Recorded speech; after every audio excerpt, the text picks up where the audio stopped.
जय हिंद प्यारे दोस्तों। बहुत बहुत स्वागत है आप सभी का आज की इस वीडियो में। और आज की ये स्पेशल वीडियो क्लास 11th के उन सभी के सभी नए बच्चों के लिए बहुत ज्यादा इंपॉर्टेंट होने वाली है जिन्होंने अभी रिसेंट में ही क्लास 11th में एडमिशन लिया है। ठीक है। और मेनली क्लास 11th के वे बच्चे जिन्होंने ह्यूमैनिटीज यानी कि आर्ट्स को 11th क्लास में चूज किया है, सिलेक्ट किया है, उनके लिए इंपॉर्टेंट है। ठीक है। बेसिकली आज की इस एक ही वीडियो में मैं आपको कंप्लीट वो इंफॉर्मेशन देने वाला हूं जिससे आपको ये पता चलेगा कि क्लास 11th में आपके स्कूल के हिसाब से आपको कौन कौन सा सब्जेक्ट मिल सकता है आर्ट्स में। ठीक है। और साथ ही साथ एनसीईआरटी की तरफ से आपके लिए जो अपडेटेड बुक्स हैं, जो नई बुक्स हैं, वो कौन कौन सी होने वाली हैं। ठीक है। और साथ ही साथ जब आप शॉप पर जाएं अपनी 11th क्लास की बुक खरीदने के लिए तो आपको कौन कौन सी बातें ध्यान में रखनी है वो बातें भी यहाँ पे बताऊंगा। और सारी की सारी बुक्स जो भी हिंदी और इंग्लिश में हो सकती है हर एक सब्जेक्ट की, वो मैं आपको यहाँ पे दिखाने वाला हूँ बहुत ही बढ़िया तरीके से। ठीक है। तो आइए शुरुआत करेंगे। तो सबसे पहले आप ये समझिए कि भाई आर्ट्स में आपको जो मेनली सब्जेक्ट है वो कौन कौन से मिल सकते हैं। टोटल यहाँ पे मैंने 10 से 11 सब्जेक्ट लिखे हुए हैं और ये वो मेन सब्जेक्ट हैं जो ज्यादातर बच्चों को अपने स्कूल में देखने को मिलते हैं। ठीक है। जैसे कि सबसे पहला सब्जेक्ट है बच्चों हमारा हिंदी इलेक्टिव, जिसे हम क्या बोलते हैं, हिंदी ऐच्छिक बोल सकते हैं। ठीक है। अभी आगे चल के मैं आपको बुक भी दिखाऊंगा कि हर एक सब्जेक्ट की कौन कौन सी होने वाली है। हिंदी में ही हमारा दूसरा सब्जेक्ट आ जाता है कोर, यानी कि हिंदी आधार का। तो आपको दोनों में से कोई एक मिलता है। मेनली देखा जाता है बच्चों को ऐच्छिक मिल जाता है। ठीक है। तीसरा जो हमारा सब्जेक्ट है बच्चों वो है इंग्लिश, जिसे हम हिंदी में अंग्रेजी बोल सकते हैं। वैसे इंग्लिश का कोई अंग्रेजी नहीं होता, लेकिन हाँ हम बोल सकते हैं इस तरीके से। ठीक है। चौथा जो हमारा सब्जेक्ट है बच्चों वो है पॉलिटिकल साइंस, यानी कि राजनीतिक विज्ञान। ठीक है। अभी मैं आपको बुक्स दिखाऊंगा तब अच्छे से समझ में आएगा।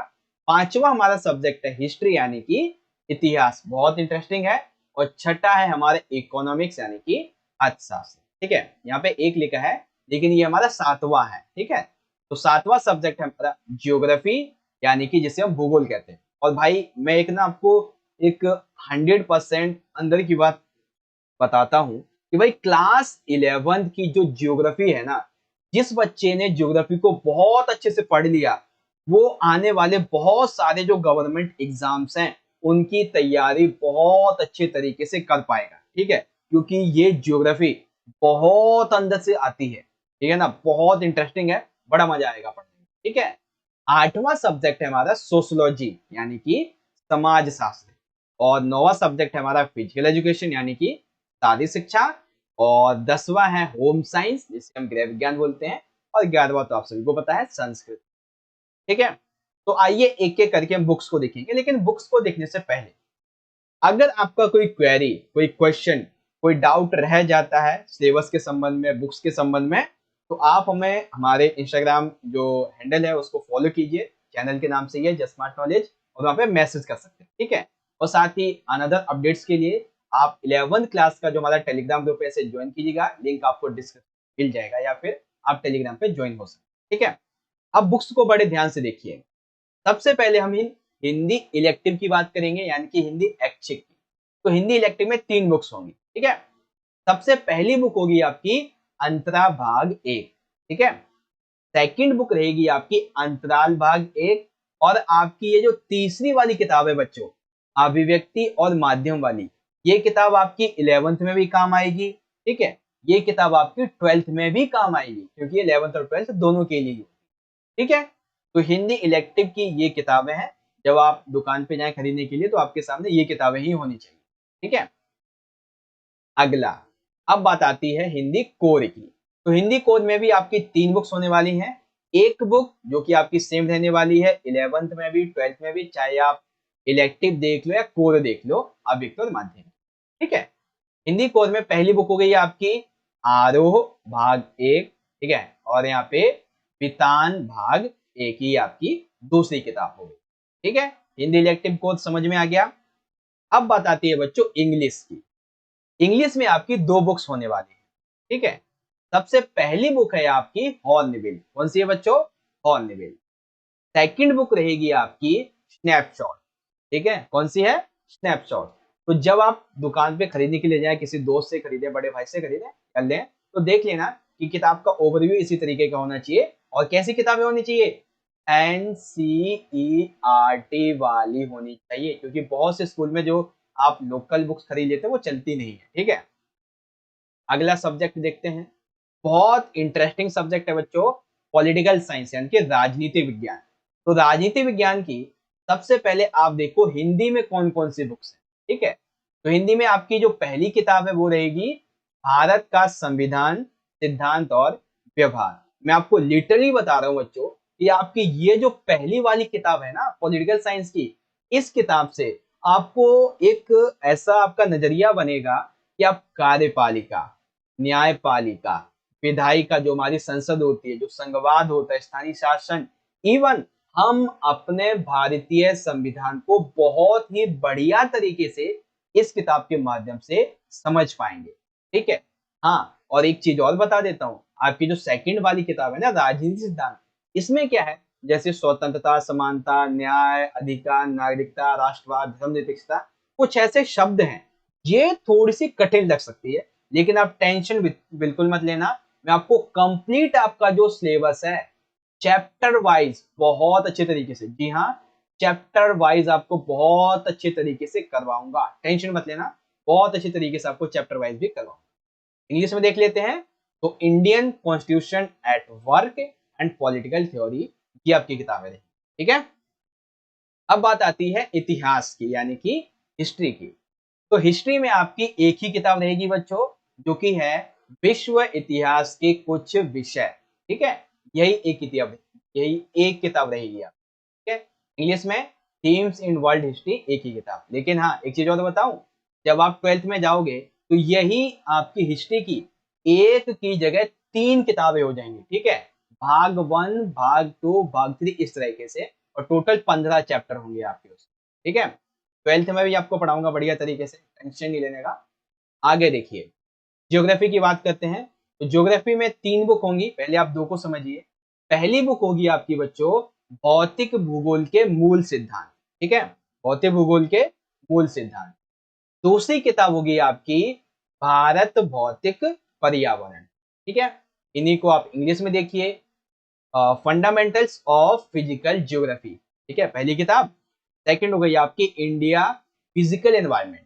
ठीक है, अब देखो भाई, ज्योग्राफी में आपका जो है वो अराउंड 30 मार्क्स तक का ना प्रैक्टिकल होता है। ठीक है, तो प्रैक्टिकल के लिए एक अलग से बुक आती है जो 11th क्लास में इस तरीके से रहेगी, भूगोल में प्रयोगात्मक कार्य। ठीक है, practical work in geography part 1, इस तरह से। ठीक है प्यारे बच्चों, चलिए अब यहाँ पे बात करते हैं इकोनॉमिक्स की, यानी कि अर्थशास्त्र की। तो भाई इकोनॉमिक्स की किताबों को लेके बहुत से बच्चों को बहुत ज्यादा डाउट रहता है, पर टेंशन नहीं लेने का, हम दूर करेंगे। देखिए, आपकी जो पहली किताब है वो 11th क्लास की रहेगी, अर्थशास्त्र में सांख्यिकी। ठीक है, ये वाली किताब। अब आपकी जो दूसरी किताब है बच्चों, ये दूसरी किताब जो है वो आपकी 12th वाली इसमें ऐड हुई है। ठीक है, व्यष्टि अर्थशास्त्र का परिचय यानी कि इंट्रोडक्टरी मैक्रो इकोनॉमिक्स, ये आपकी ऐड हुई है। ठीक है, अब आप कहोगे सर ये 12th की कैसे हम पढ़ेंगे 11th क्लास में? तो देखो भाई, सिलेबस में आपकी 11th क्लास की एक दूसरी किताब है, वैसे क्या नाम है उसका, भारतीय अर्थव्यवस्था के विकास, कुछ इस तरीके से, वो आपकी 12th में चली गई है, और 12th की ये वाली किताब आपको 11th में पढ़नी है। ठीक है ना, तो ये हर साल आगे पीछे होता रहता है, इधर का उधर, उधर का इधर, तो इस तरीके से आप समझिएगा। इंग्लिश में पहली रहेगी आपकी स्टैटिस्टिक्स फॉर इकोनॉमिक्स, और सेकंड रहेगी इंट्रोडक्टरी माइक्रो इकोनॉमिक्स। ठीक है, चलिए अगला सब्जेक्ट है हमारा फिजिकल एजुकेशन। तो भाई फिजिकल एजुकेशन में मुझे जो है हिंदी में तो इसका कवर पेज मिला नहीं, तो मैं आपको इंग्लिश में दिखा देता हूँ। हेल्थ एंड फिजिकल एजुकेशन, ये आपकी किताब रहेगी फिजिकल एजुकेशन। ठीक है, क्लास 11। वैसे आप जब दुकान पे जाएंगे तो आपको एनसीईआरटी मोस्टली ही शायद ही मिले, क्योंकि वो लोकल ही दे देते हैं ज्यादातर। ठीक है, तो आप पहले टीचर से बात कर लीजिएगा क्या करना है, तब जाइए। ओके, अब बात करते हैं सोशोलॉजी की, यानी कि समाज शास्त्र की। तो समाज शास्त्र में होंगी आपकी 2 किताब। पहली किताब रहेगी समाज शास्त्र परिचय, यानी कि आपका ये जो सब्जेक्ट है जो 11th क्लास में आपने लिया है, इसका परिचय क्या है, क्या पढ़ेंगे आप इसके बारे में। ठीक है। सेकंड आपको पढ़ना है समाज का बोध। पहले आपने पढ़ लिया कि समाजशास्त्र होता क्या है, फिर आप समझेंगे कि समाज क्या है, ठीक है, कैसे डिवाइड है। इंट्रोड्यूसिंग सोशोलॉजी और अंडरस्टैंडिंग सोसाइटी, ठीक है। अगला सब्जेक्ट होम साइंस, ठीक है, यानी कि गृह विज्ञान। होम साइंस में आपकी दो बुक रहेंगी। पहली है बच्चों मानव पारिस्थितिक और विज्ञान भाग 1 और भाग 2, ठीक है, यानी कि human ecology and family sciences part 1 and part 2, ठीक है, complete. One of the last आपका जो यहाँ पे सब्जेक्ट बचता है बच्चों वह है संस्कृत। तो संस्कृत में पहली किताब रहेगी आपकी शाश्वती प्रथमो भाग है, यानी कि भाग 1, ठीक है। दूसरी किताब रहेगी भास्वती प्रथमो भाग है, यानी कि भास्वती भाग 1। अब फिर से ध्यान से समझिए, संस्कृत आप चाहे 11th में लें, आप चाहे 12th में लें, आपके लिए यही किताब आएगी, संस्कृत साहित्य परिचय, ठीक है। जैसे वो थी ना अव्यक्त और माध्यम वाली, वैसे ही ये किताब आपकी संस्कृत में काम आएगी, ठीक है। तो इस तरीके से आपका जो ये कंप्लीट इंफॉर्मेशन थी सिलेबस के संबंध में, और हर एक चैप्टर की सॉरी हर एक सब्जेक्ट की जो बुक्स हैं उसके बारे में आई होप समझ में आ गया होगा। चलिए फटाफट से 2 मिनट के अंदर रिव्यू ले लेते हैं एक बार फिर से। तो देखिए हिंदी इलेक्टिव में ये आपकी 3 बुक्स होंगी, अंतरा, अंतराल, अव्यक्त और माध्यम। कोर में आपकी जो है आरोह, वितान, अव्यक्त और माध्यम, ये 3 बुक्स रहेंगी, ठीक है। इंग्लिश में आपकी रहेगी हॉर्नबिल और स्नैपशॉट। के बाद में पॉलिटिकल साइंस में भारत का संविधान सिद्धांत व्यवहार और राजनीतिक सिद्धांत, इंग्लिश में इस तरह से। हिस्ट्री में आपकी एक ही किताब रहेगी, विश्व इतिहास की कुछ विषय। उसके बाद में ज्योग्राफी में आपकी 2 बुक होंगी, भौतिक भूगोल के मूल सिद्धांत, भारत भौतिक पर्यावरण, ठीक है, और प्रैक्टिकल के लिए आपकी प्रैक्टिकल वाली किताब। उसके बाद में आता है इकोनॉमिक्स, तो इसमें आपकी अर्थशास्त्र में सांख्यिकी, राष्ट्रीय अर्थशास्त्र का परिचय ये आएगा। और फिजिकल में तो आपकी है ही, आपको एक ही दिया गया है, पता है आपको। सोशोलॉजी में 2 होंगी, समाज शास्त्र परिचय, समाज का बोध, इस तरह से, ठीक है। और होम साइंस में तो आपको बता ही दिया अभी अभी कि भाग 1 भाग 2 होने वाला है, और संस्कृत की आपकी ये तीनों किताबें, ठीक है। तो इस तरीके से देखिए आपकी क्लास 11th को लेके, ठीक है, क्लास आपकी जो 11th है इसको लेकर आपका जो बुक्स को लेके डाउट था, ठीक है, आई होप आपका अच्छे तरीके से अब यहाँ पे सॉल्व हो चुका होगा। तो जब आप शॉप पे खरीदने के लिए जाएं, याद रखें कि जो लेटेस्ट नई किताबें आई हैं ना, आप वही लीजिएगा, लास्ट ईयर की मत लेना, यानी कि 2023 और 24 के हिसाब से जो किताबें आई हैं ना वही लेना, क्योंकि उसमें कुछ नए टॉपिक काट के कुछ ऐड करके दिए जाते हैं, जिससे आपको कोई इधर उधर जाने की जरूरत नहीं पड़ेगी, ठीक है। किताबों का डाउट क्लियर हो गया। अगर फिर भी आपका कोई डाउट रह जाता है तो आप हमें इंस्टाग्राम पे मैसेज कर लीजिएगा, और टेलीग्राम ग्रुप को जरूर ज्वाइन करें। और याद रखिएगा बहुत ही जल्द हम आपके लिए अभी आपका जो पूरा का पूरा सिलेबस है चैप्टर वाइज वो भी आपको करवाएंगे, ठीक है। चलिए मुलाकात होगी आपसे अगली वीडियो में, तब तक के लिए आप सभी बच्चे पढ़ते रहिएगा, अपना ख्याल रखिएगा। बहुत बहुत धन्यवाद। जय हिंद, वंदे मातरम।